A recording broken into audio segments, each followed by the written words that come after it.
வணக்கம். நான் உங்க லோகேஸ்வரி சிம்பு பேசுகிறேன். நாம் பார்த்தீங்கன்னா, இன்றைக்கி ஒரு சூப்பரான இன்ஃபர்மேஷன் தான் ஃப்ரெண்ட்ஸ் பார்க்க போகிறோம். இது குரூப் 2க்கான அப்ளிகேஷன் ஆன்லைனில் எப்படி அப்ளை பண்ணுறதுன்றதை பற்றி தான் பார்க்க போகிறோம். இதுதான் இந்த வெப்சைட் ஓப்பன் ஆயாச்சு. இதில் பார்த்தீங்கன்னா, நீங்கள் ஆல்ரெடி ஒன் டைம் ரிஜிஸ்ட்ரேஷன் பண்ணியிருப்பீங்க. அதோட யூசர் ஐடி, பாஸ்வேர்டு இதை கரெக்டாக கொடுத்துக்கோங்க. கொடுத்துட்டு நீங்கள் உள்ளே வந்த உடனே பார்த்தீங்கன்னா, உங்களுக்கு கரண்ட் அப்ளிகேஷன் காட்டும். அதை ஓப்பன் பண்ணிட்டீங்கன்னா இந்த மாதிரி ஒரு பேஜ் வரும். இதில் பார்த்தீங்கன்னா ரெக்யூமெண்ட் டீட்டெயில்ஸ் அப்படின்ட்டு மொத்தம் ஒரு 10 வரும் ஃப்ரெண்ட்ஸ். இதில் உங்களோடது ஆல்ரெடி ஒன் டைம் ரிஜிஸ்ட்ரேஷனில் பண்ண மாதிரி இருக்க டீட்டெயில்ஸை வச்சு நீங்கள் பண்ணுற மாதிரி வரும். அதில் ஆல்ரெடி நீங்கள் உங்கள் name, mail ID, mobile number, community எல்லாமே என்ன கொடுத்துருக்கீங்களோ அதை தான் நீங்கள் கண்டினியூ பண்ணுற மாதிரி இருக்கும். இல்லை உங்களுக்கு இதை சேஞ்ச் பண்ணணும் அப்படின்னா எடிட் ஓடிஆர்னு இருக்குது பார்த்தீங்களா, இதை கொடுத்து கூட நீங்கள் எடிட் பண்ணிக்கலாம். அவ்வளோதான். இப்போ நம்ம ஃபஸ்ட்டு உங்களோட ஃபோட்டோ ஸ்கேன் பண்ணி இதில் அப்லோட் பண்ணுற மாதிரி இருக்கும். உங்கள் ஃபோட்டோ போட்டுக்கோங்க. அதுக்கப்புறம் லேட்டஸ்ட்டாக நீங்கள் ஃபோட்டோ எப்போ எடுத்தீங்களோ அந்த டேட் கொடுக்குற மாதிரி வரும்.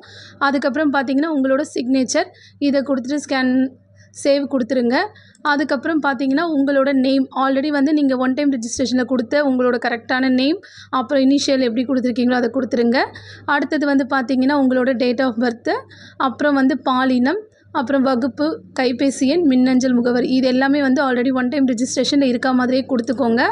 கொடுத்துட்டு மேலே உள்ள விவரங்கள் நாங்கள் கரெக்டாக இருக்குன்ற மாதிரி டீட்டெயில்ஸ் கொடுத்துட்டு சேவ் அப்படின்னு கொடுத்துருங்க. அதுக்கப்புறம் பார்த்தீங்கன்னா உங்களோட அட்ரஸ் வரும். இது கரெக்டாக இருக்கான்னு பார்த்து தொடர்பு முகவரி, நிரந்தர முகவரின்னு வரும். ரெண்டுமே கரெக்டாக இருக்கான்னு பார்த்து சேவ் அண்ட் கண்டினியூ கொடுத்துருங்க. அதுக்கப்புறம் பார்த்தீங்கன்னா இந்த மாதிரி வரும். நீங்கள் ஆதரவற்ற விதவையா, அதுக்கப்புறம் உங்கள் மாற்றுத்திறனாளியா அப்படின்னு வரும். எஸ்னா எஸ்ன்னு கொடுங்க, நோனா நோன் கொடுத்துக்கோங்க.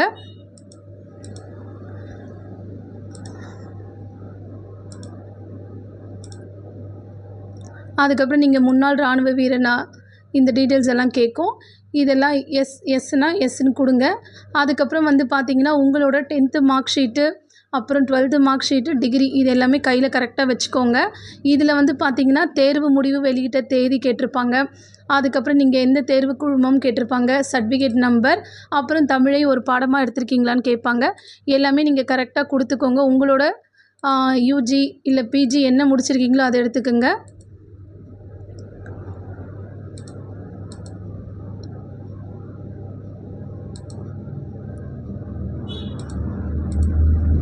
அதுக்கப்புறம் நீங்கள் டைப்ரைட்டிங் முடிச்சிருக்கீங்கன்னா போட்டுக்கோங்க. உங்கள்கிட்ட அந்த சர்டிஃபிகேட் இருந்ததுன்னா எந்த டைப்ரைட்டிங் முடிச்சிருக்கீங்க, தமிழா இங்கிலீஷான்னு போட்டுக்கோங்க. அதோட சர்டிஃபிகேட் நம்பர் எல்லாமே கரெக்டாக கொடுக்குற மாதிரி இருக்கும். அதுக்கப்புறம் கம்ப்யூட்டர் படிச்சிருந்தீங்கன்னா படிச்சிருக்கீங்கன்னு போட்டுக்கோங்க.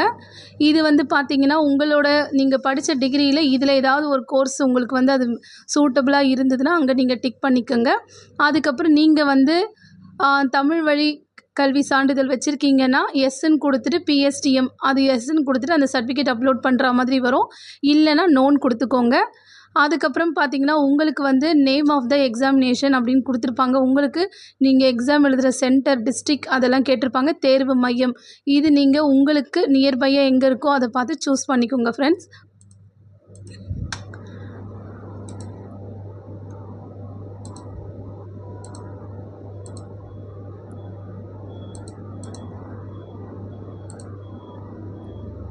அதுக்கப்புறம் எல்லாமே கரெக்டு அப்படின்னு சொல்லிவிட்டு சேவ் அண்ட் கண்டினியூ கொடுத்துருங்க. அதுக்கப்புறம் நீங்கள் ஃபில் பண்ண ஃபார்ம் இந்த மாதிரி வரும். இதில் எல்லாமே ஒரு தடவை நீங்கள் கரெக்டாக கொடுத்துருக்கீங்களான்னு செக் பண்ணிக்கோங்க. இல்லைனாலும் நீங்கள் எடிட் ஆப்ஷன் இருக்கும். பே பண்ணுறதுக்கு முன்னாடி இல்லை பேமெண்ட் இல்லைனாலும் அதுக்கு முன்னாடி நம்ம லாஸ்ட்டாக ஃபைனலாக சப்மிட் பண்ணும்போது ஒரு தடவை நல்லா செக் பண்ணிக்கோங்க. செக் பண்ணிக்கிட்டு இந்த சைடில் இருக்குது பார்த்தீங்களா, இந்த டிக்ளரேஷனு இதெல்லாம் கரெக்டாக கொடுத்துருங்க. ஏன்னா இதில் இருக்கிற டீட்டெயில்ஸ் எல்லாமே என்னோடய டீட்டெயில்ஸ் தான், நான் கரெக்டாக கொடுத்துருக்கேன்ற மாதிரி எல்லாமே கேட்டிருப்பாங்க. எல்லாமே ஓகே பண்ணிக்கோங்க. பண்ணிவிட்டு எஸ் ஐ அக்ரி அப்படின்னு கொடுத்துருங்க. அப்புறமா ஃபைனல் சப்மிட்டட் அப்ளிகேஷன் அப்படின்னு வரும். அதையும் ஆன்லைன் அப்ளிகேஷன் கொடுத்துட்டிங்கன்னா முடிஞ்சது. உங்களோட அப்ளிகேஷன் டவுன்லோட் பண்ணி பிரிண்ட் அவுட் எடுத்து வச்சுக்கோங்க ஃப்ரெண்ட்ஸ். தேங்க்யூ.